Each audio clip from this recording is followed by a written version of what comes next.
رمضان كريم داود كسو دغو barnaamijkeena wax weydiin ogaal ka sheegnay roobab laxaadkooda leh ayaa maalmihii u dambeeyay ilaahay ku shubay deegaamo kala duwan oo kamid ah Soomaaliland kuwaas oo geystay khasaare kala jaaljaada meelaha qaar wuxuu kala tagay daadku digada iyo xoolaha halka goobo ku yaala galbeedka Hargeysa oo ay ka soo jirfadeen daadad laxaad leh daadadkaasi waxay soo waantiyaanba waxay galabtii casar liiq ahayd ku soo shalwadeen dooxa Hargeysa iyagoo dareemaya cidhiidhi iyo bacaraarin xoogan kadib markii ay ku filaan weyday dooxa magaalada daadka ayaa markii ugu dambeysay wuxuu jabsaday mooska waxaanay ku fataheen xaafadaha iyo guryaha xanta turuqda ah ee labada gedaan ka saaran dooxa magaalada Hargeysa miidaan dayin gabi ahaanba wixii ka soo horbaxay wuxuuna daadkaasi dumiyay aqalo waaweyn wuxuu sidoo kale dhulka la simay buulcawsyo wuxuu isu maray meelihii ay gabaasan jireen dadka aan hoyga lahayn ama dibjirta loo yaqaan oo u diiday meel bannaan daadadkani ayaa banaysay dhulkii ay mari jireen iyagoo garanaya meelihii ay ka ceelhayn jireen oo dad iska hawaarsadeen daadkan ayaa sidoo kale la tegay hanti mood ah sida gaadiid kala nooc ah geerasho baabuurta lagu alxamo meherado gaadiidka lagu gado ama macrado wuxuu sidoo kale meesha ka saaray dadkii ku wareegsanaa meelaha biyo qabatin kale sida jidhaamaha xorfadaha kalshinta dhulubyada iyo dhulka rista iyo winiiqale khasaaraha ay geysteen roobabkani waxaa daboolka ka qaaday gudoonka gobolka Maroodijeex oo cawaysinkii habeen hore isa soo taagay meel jilabgaable ilaa hadda lama sheegin wax naf nool ah oo ku qurbaxday balse waxaa laba diblo loo hayay nin uu daadku kala tagay gaari yar oo uu soo ergeysaday waxaana ka soo yeedhisay inuu lahaa aniga iyo gaarigu aanu israacno waxaase cudud isugu geeyay ciidamada booliiska oo diiday inuu isna daad ku qaado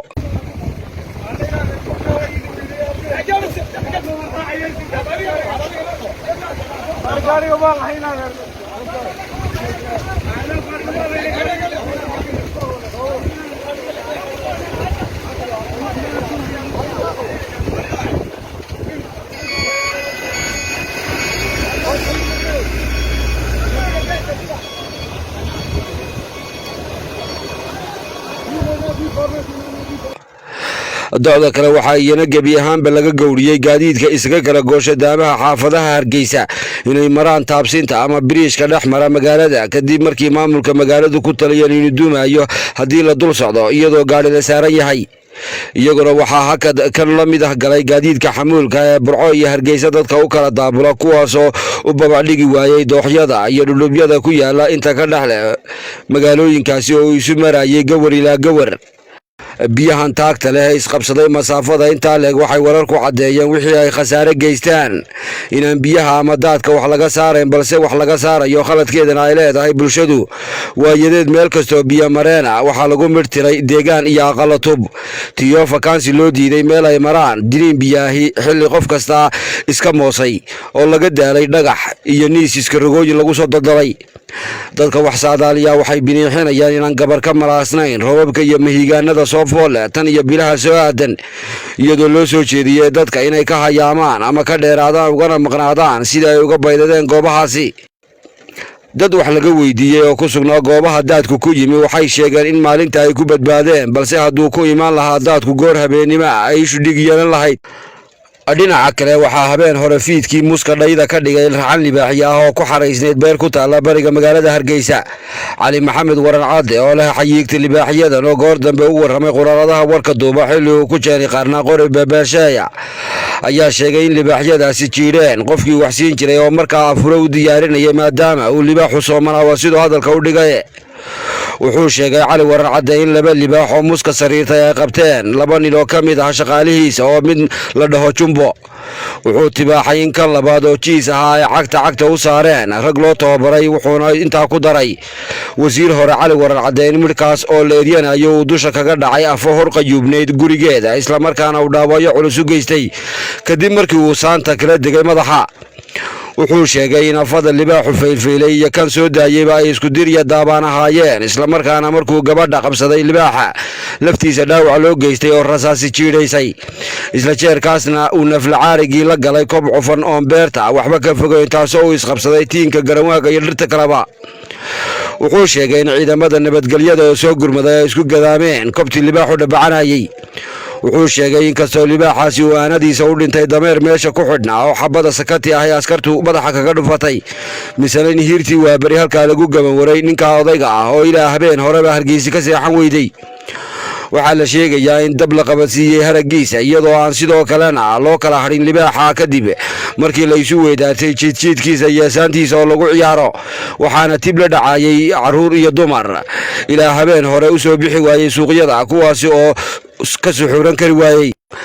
ma aha markii ugu horeysay ee libaax muska ka dhaca sidan u kala hurdageeyo reer Hargeysa islamarkaana uu dhaawac ama dhibasho u geysta dad nool. gugii 2009 libaaxuu leeyahay waran cadde oo aan xil hayni sidan oo kale ayuu u soo daayay laayaanka uu meesha ku rabaystay, waxaana uu dusha kaga dhacay nin iyo afo wada haasaawayay iyadoo uu halkaa ku hiigay gabadhii.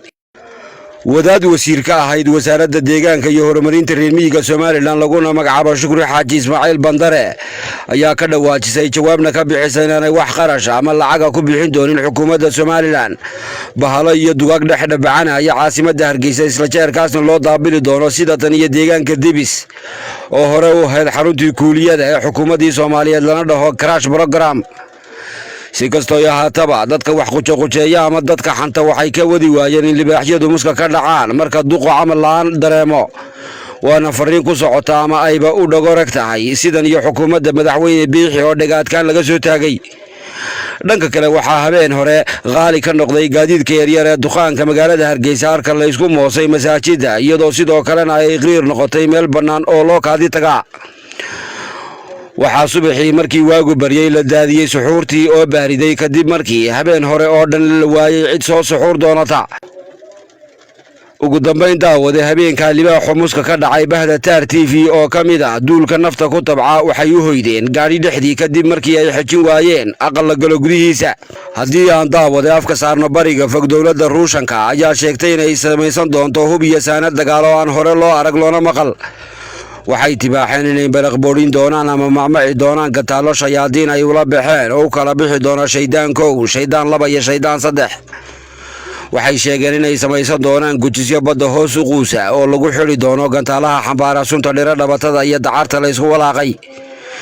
intaa waxay ku dartay xukuumadda Moscow inay ifka keeni doonto kaarayaal gurguurta oo ay ku rakiban yihiin gantaalaha loo bixiyey hilaac,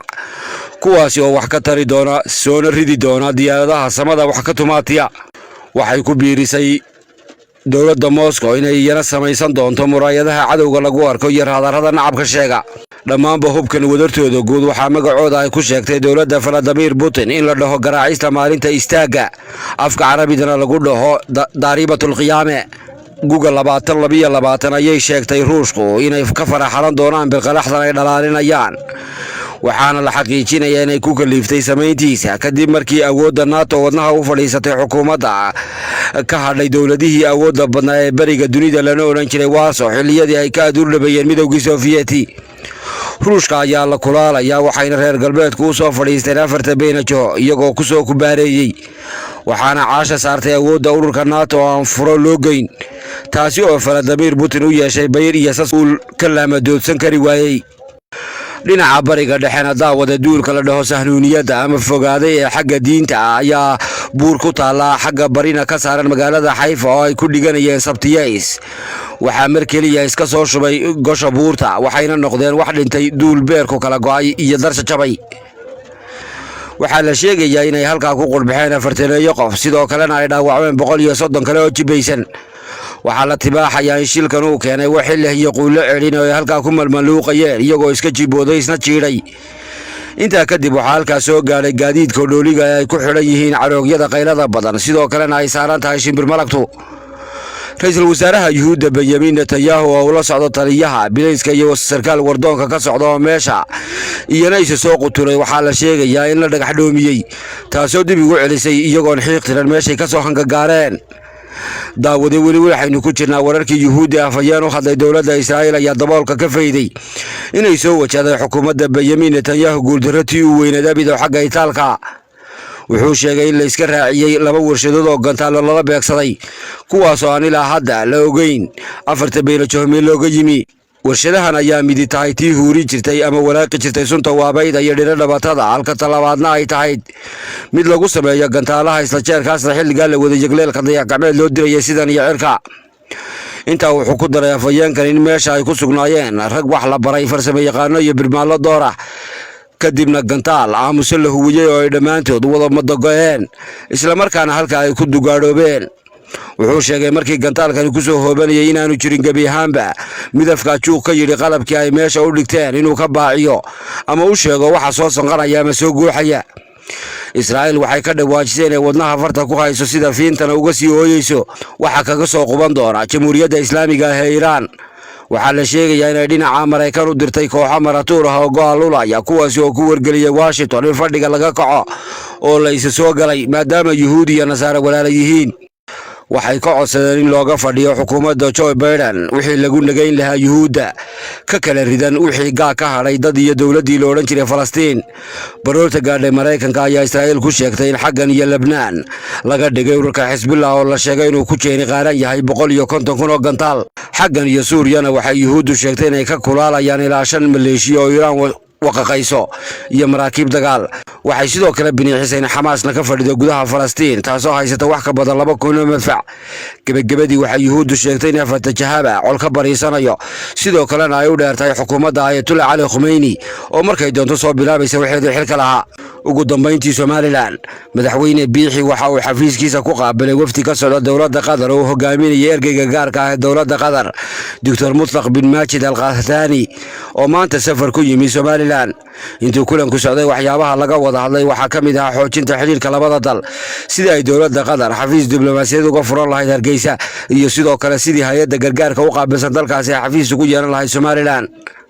intaa waranay waxaanu ku darnay ma ogin wax weydiin ogaal ka sheegnay waa Maxamed Aadan Dirir tan iyo kulanti dambe nabadgelyo iyo nooli kulante.